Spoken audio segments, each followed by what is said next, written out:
dia, toda honra e toda glória sejam dadas ao nosso Senhor e Salvador Jesus Cristo, ao Senhor da Igreja e a todos vocês que estão em casa, graça e paz vos sejam multiplicadas. Este é o programa De Volta à Palavra e eu sou o Bispo Alexandre Rodrigues. Amados, é com grande satisfação que nós abrimos este programa trazendo a vocês um convite muito especial. É que amanhã, domingo, nós teremos em nossa igreja, em nosso local de reuniões, uma grande palestra que certamente vai mudar a nossa visão, vai mudar o nosso procedimento, vai mudar o nosso caminho. Teremos uma palestra que vai abordar o tema O Fim do Mundo 2012 e a Bíblia Sagrada. Sabemos que nesses últimos dias tem havido muita especulação e também muitos debates, o que tem suscitado também muitas dúvidas concernente ao fim do mundo, em função das supostas profecias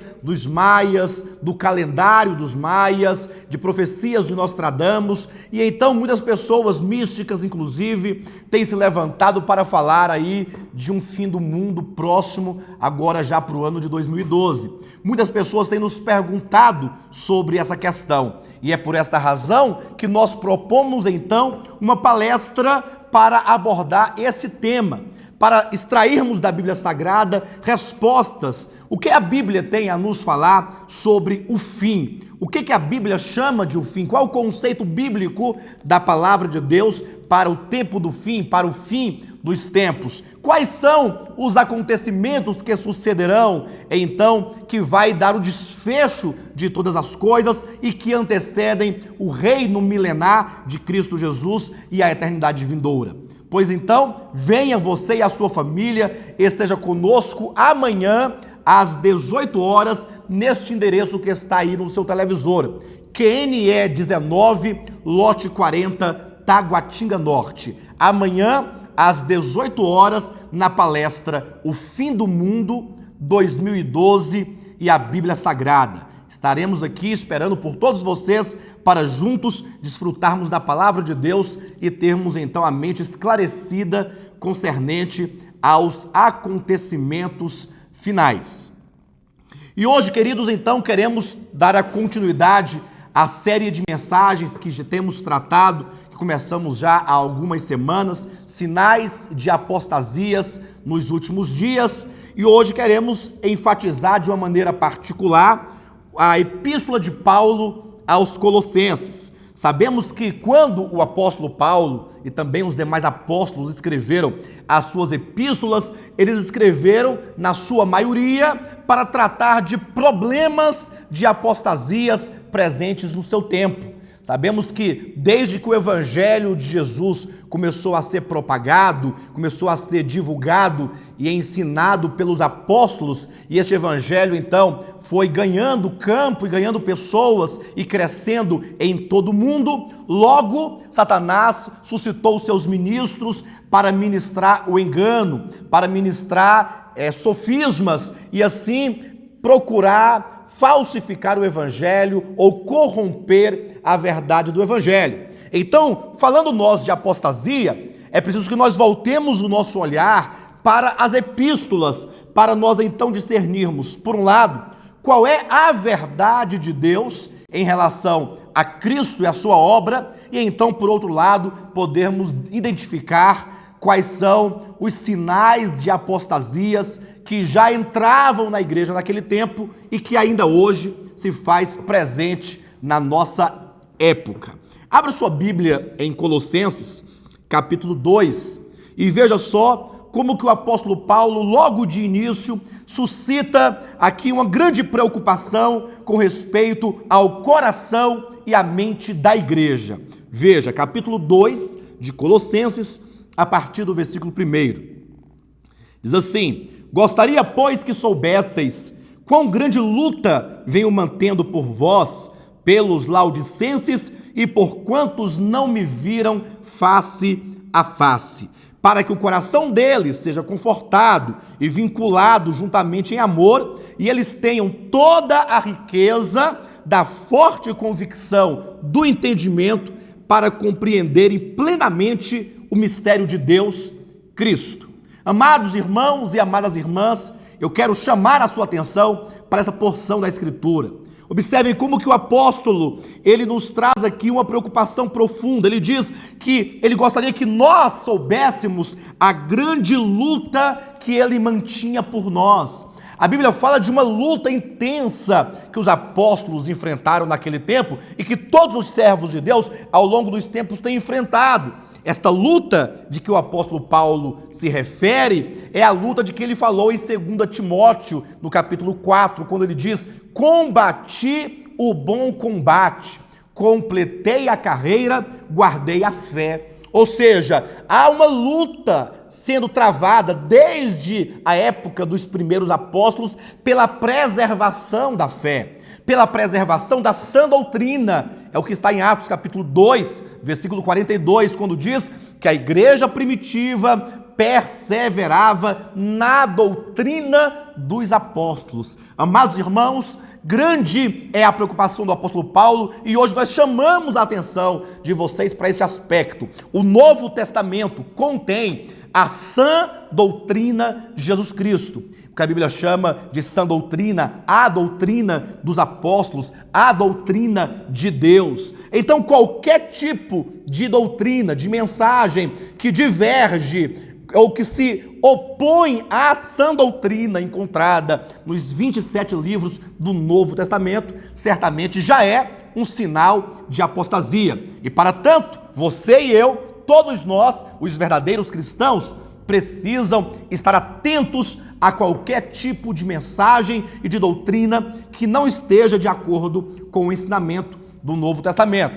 Agora, há de se tomar um grande cuidado, porque muito do que muitos cristãos têm como verdade, porque receberam, por terem ouvido as tradições, os muitos anos de vida cristã, muito do que eles têm como verdade não é compatível à Bíblia Sagrada.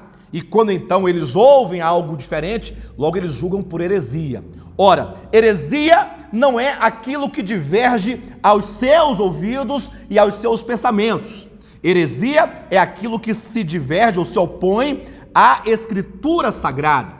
Talvez você escute uma doutrina e essa doutrina, ao chegar aos seus ouvidos, chega estranha. Mas não é porque a doutrina que você escuta é estranha, é porque o seu entendimento sobre a verdade é estranho ao que diz a Bíblia Sagrada.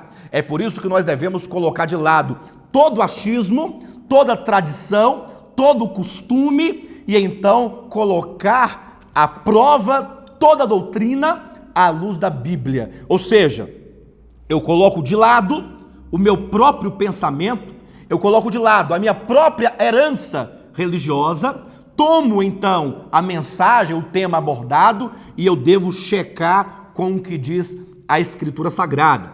É certo que ao voltarmos nosso olhar para a Bíblia, nós mesmos iremos nos estranhar, ou iremos estranhar muito do que a Escritura diz. Isso porque talvez o que temos recebido ao longo de nossa experiência sejam doutrinas meramente humanas, quando não demoníacas. Por isso é que devemos voltar o nosso olhar. O apóstolo Paulo diz de uma luta que ele já travava juntamente com os demais apóstolos pela preservação da fé, pela preservação da verdade. E ele diz no versículo 2 que essa luta é para que o coração da igreja seja confortado e vinculado juntamente em amor, e eles tenham toda a riqueza da forte convicção do entendimento, para compreenderem plenamente o mistério de Deus, Cristo. Vejam, queridos, que o apóstolo Paulo diz que é necessário que a igreja conheça ou tenha plenamente a compreensão do mistério de Deus.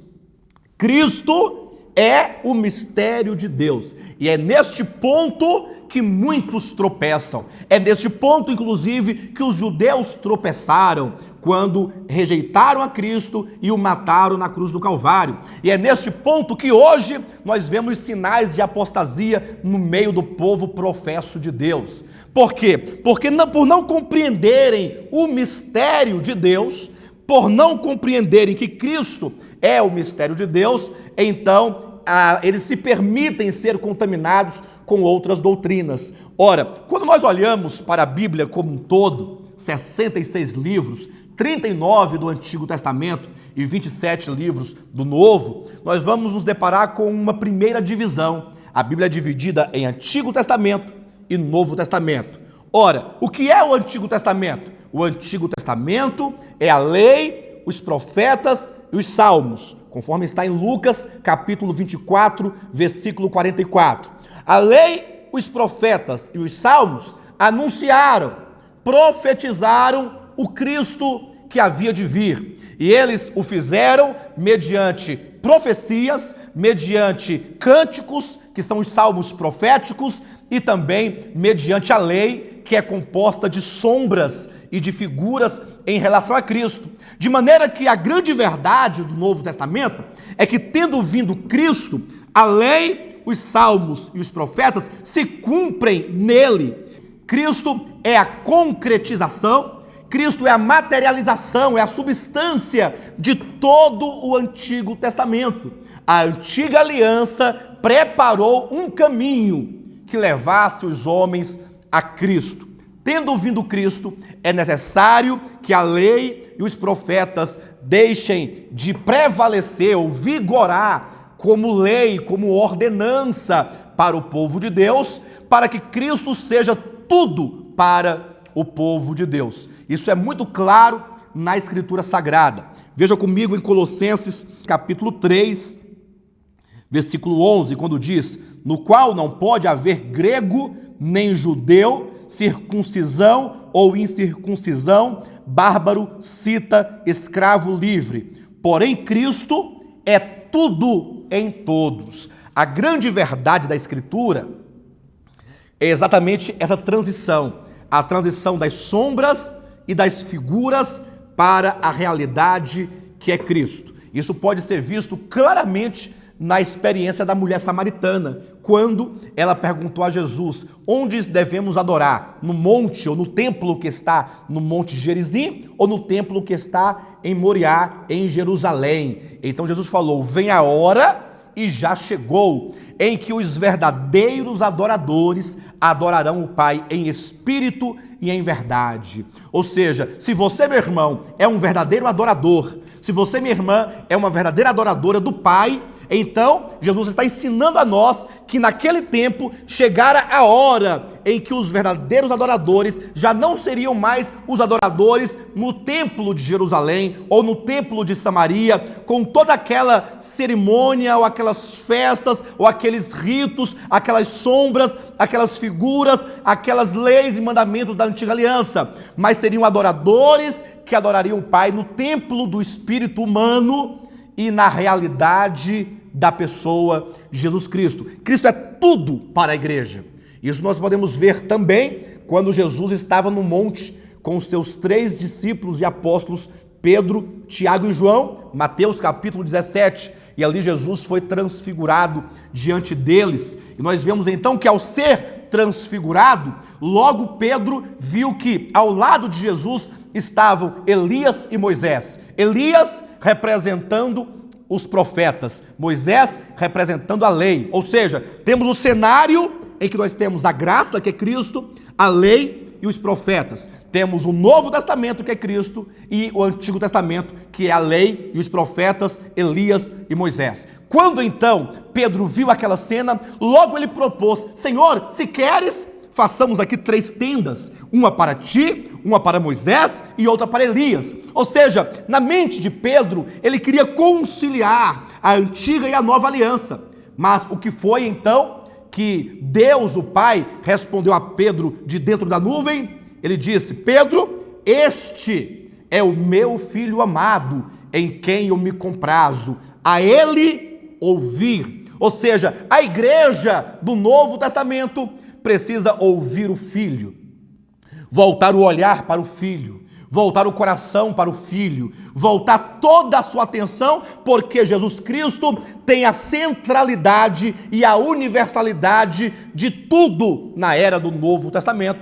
Não é sem razão que nós vamos encontrar aqui em Colossenses capítulo 1, versículo 16, falando de Cristo, nos é dito: pois nele foram criadas todas as coisas, nos céus e sobre a terra, as visíveis e as invisíveis, sejam tronos, sejam soberanias, quer principados, quer potestades. Tudo foi criado por meio dele e para ele. Veja, nele, por meio dele e para ele. Cristo é tudo. Aqueles que têm Cristo não precisam de qualquer outra coisa. Por isso é que o apóstolo adverte contra uma grande heresia, que era um sinal de apostasia no seu tempo, que é de semelhante modo nos nossos dias. Ele adverte contra essa situação no capítulo 2, versículo 8 de Colossenses.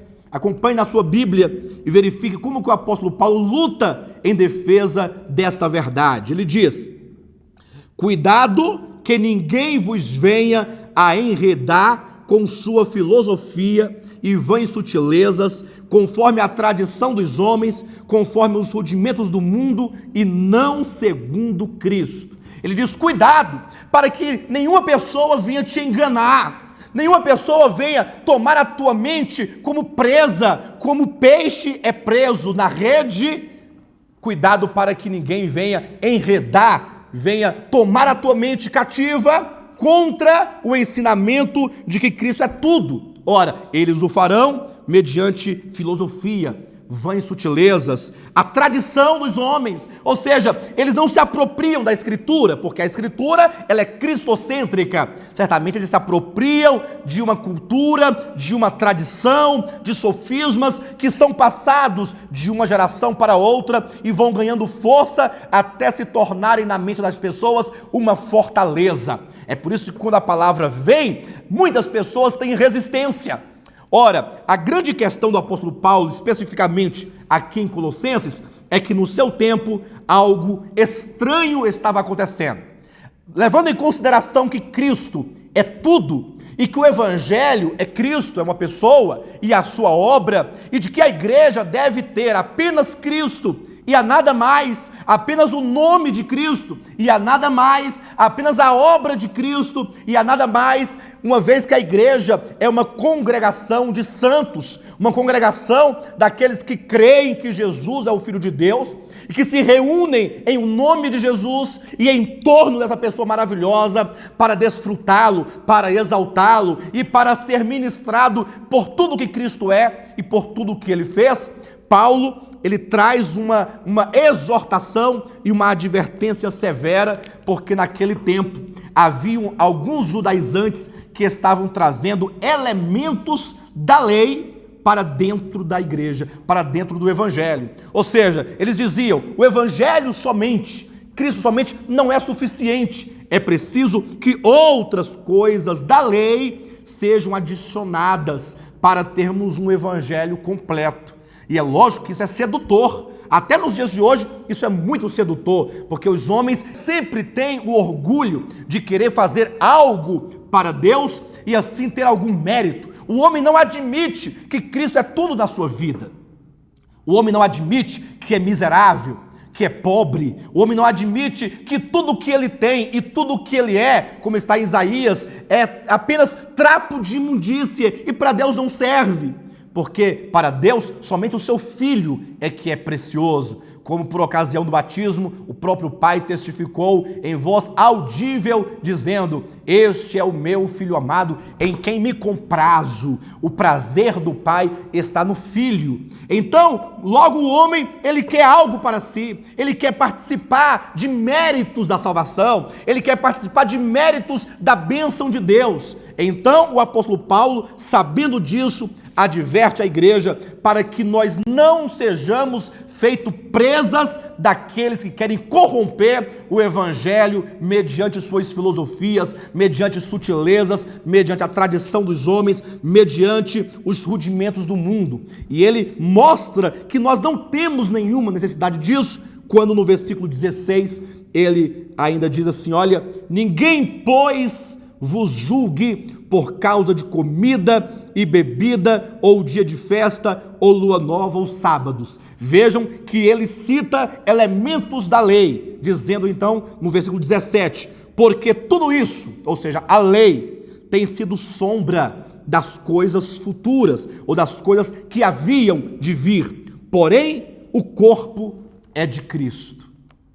Porém, a realidade é Cristo. Ninguém, pois, julgue a igreja, porque ela tem apenas Cristo. Isso porque naquele tempo, os escribas e fariseus convertidos, ou supostamente convertidos a Cristo, eles julgavam a igreja dizendo: ora, vocês não cumprem com a lei de Moisés, vocês não estão de acordo com a antiga aliança, ou com a aliança do Monte Sinai. E talvez alguém pergunte para nós dizendo: ora, mas isso foi no tempo de Paulo, em que haviam aqueles judaizantes. E nos dias de hoje, será que é possível nós identificarmos esse traço de apostasia no meio do povo de Deus? Eu pergunto, será que o povo de Deus do século 21, será que você, meu irmão, que nos assiste nesta manhã, eu pergunto, será que a sua fé está alicerçada tão somente na pessoa de Cristo? Como diz aqui no capítulo 2 de Colossenses, no versículo 4 ou no versículo 3, em quem todos os tesouros da sabedoria e do conhecimento estão ocultos. Esse Cristo que é todo inclusivo. Será que a sua fé está totalmente alicerçada em Cristo?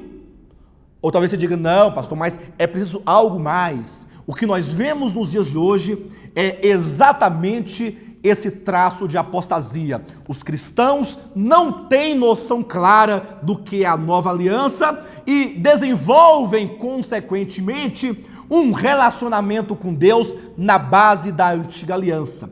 E eu posso provar isso para vocês. Recentemente, vocês devem se lembrar, houve aí uma grande manifestação de alguns pregadores dizendo na televisão que era necessário que os cristãos atendessem para Deuteronômio capítulo 28. Isso foi pregado e foi dito assim: olha, Deus me revelou este texto para pregar à igreja e para anunciar à igreja um tempo de prosperidade, uma unção de prosperidade. Ora, eu te pergunto, meu irmão, você já leu a Bíblia? Se não, você pode lê-la. Está em Deuteronômio capítulo 28. Aquelas bênçãos e maldições que ali estão prescritas, elas são bênçãos na base da obediência à lei do Sinai. E são maldições que são previstas na base da desobediência da lei do Sinai. Bênçãos e maldições estão para a antiga aliança. Gálatas capítulo 3, versículo 13, Cristo nos resgatou da maldição da lei, fazendo-se Ele próprio maldição em o nosso lugar, para que a bênção de Abraão chegasse a nós pela fé. Não é pelas obras da lei, é pela fé no Filho, é por voltar o olhar para o Cristo crucificado, para a serpente de bronze, que é o Filho do homem erguido na cruz do Calvário. E então, ao usar Deuteronômio 28, logo foi proposto aos crentes que eles provassem a sua obediência aos mandamentos de Deuteronômio capítulo 28, dizendo que essas pessoas, para terem a bênção de Deus, para terem garantida a bênção de Deus, precisavam trazer uma soma de dinheiro expressiva. Eu digo, ora, isso não é manter e desenvolver um tipo de relacionamento com Deus na base da lei? E se é na base da lei, então, o que diz a Bíblia em Gálatas capítulo 1, é na base de um outro evangelho que não é o evangelho de Jesus Cristo. Você pode ler comigo? Gálatas capítulo 1, versículos 6, 7, 8 e 9, que nos diz: admira-me que estejais passando tão depressa daquele que vos chamou na graça de Cristo para outro evangelho. Veja como o apóstolo coloca, ele diz que começar a tomar elementos da lei e adicionar ao evangelho é constituir um outro evangelho. A palavra outro, aqui no versículo 6, no grego héteros, quer dizer um evangelho diferente, que é diferente do evangelho de Jesus Cristo. Ele diz no versículo 7, o qual não é outro, senão que há alguns que vos perturbam e querem perverter o evangelho de Cristo. Mas, ainda que nós, ou mesmo anjo vindo do céu, vos pregue evangelho que vá além do que temos pregado, seja anátema. Assim como já dissemos, e agora repito, se alguém vos prega evangelho que vá além daquele que recebestes, seja anátema, ou seja, maldito, mesmo que seja um anjo do céu. Não importa se veio dos Estados Unidos, se é de grande renome no Brasil, não importa quem quer que seja, se é alguém que supostamente já tem aí, né, o carinho das pessoas, isso não nos importa. O que importa é este evangelho que temos ouvido na televisão, que temos sido bombardeado continuamente, que procura conduzir os filhos de Deus a um relacionamento com o Senhor na base da antiga aliança, na base das obras. Este evangelho é outro evangelho, é um hétero-evangelho, é um evangelho diferente daquele que recebemos e, portanto, deve ser considerado maldito. Qualquer mensagem supostamente em nome de Cristo que vem mesclada com a lei do Antigo Testamento é um evangelho maldito e, portanto, é um traço visível e inquestionável de apostasia nos dias em que nós vivemos. É por isso que o apóstolo Paulo insiste no capítulo 2 de Colossenses em nos dizer, capítulo 2, versículos 6 e 7, ora, como recebestes Cristo Jesus o Senhor, assim andai nele. Como recebestes, assim andai nele. E alguém pergunta, mas como assim? Como foi que nós recebemos? Capítulo 3 do livro de Gálatas nos diz assim, ó Gálatas insensatos, quem vos fascinou a vós outros, ante cujos olhos foi Jesus Cristo exposto por crucificado? Quero apenas saber isto de vós, recebestes o Espírito pelas obras da lei ou pela pregação da fé? Sois assim insensatos que, tendo começado no Espírito, estejais agora vos aperfeiçoando na carne. Bem, queridos, esta é apenas uma mensagem de tantas que virão ainda sobre este mesmo tema, sinais de apostasia.